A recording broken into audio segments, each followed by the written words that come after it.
வாடா போலாம். பக்கத்து வீட்டு அங்கிள் உங்க ஃப்ரெண்டு தானே? ஆமா. டெய்லி குடிக்கிறாரே, உங்களுக்கு குடிக்கிற பழக்கம் இல்லையா? குடிச்சேன்டா, ஆனா இப்ப இல்ல. அப்ப சிகரெட்டு? அது இருந்துச்சு, ஆனா இப்ப பண்றது இல்ல. எதனால உங்க கெட்ட பழக்கத்தை எல்லாத்தையும் விட்டீங்க?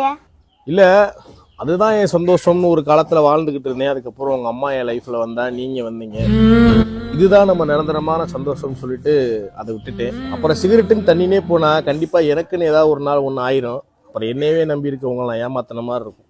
போதும், அப்பா இல்லாம நான் பட்ட கஷ்டத்தை உங்களுக்கு கொடுக்க நான் விரும்பல. உங்களுக்காக எல்லாத்தையும் விட்டுட்டேன்டா. எங்களுக்காக வாழணும் தானே எல்லா கெட்ட பழக்கத்தையும் விட்டீங்க? ஆமாடா. அப்போ ஒரு நிமிஷம் இருங்க. அப்ப இந்தாங்க, ஹெல்மெட்டும் போடுங்க. சாரிடா. ஐயோ, போலீஸ் இருப்பாங்களே நினைச்சு ஹெல்மெட் போடாதீங்க. பொண்டாட்டி பிள்ளைங்க பெத்தவங்க நம்மள நம்பி இருக்காங்களேன்னு நினைச்சு ஹெல்மெட் போடுங்க. இப்ப போலாம்ப்பா.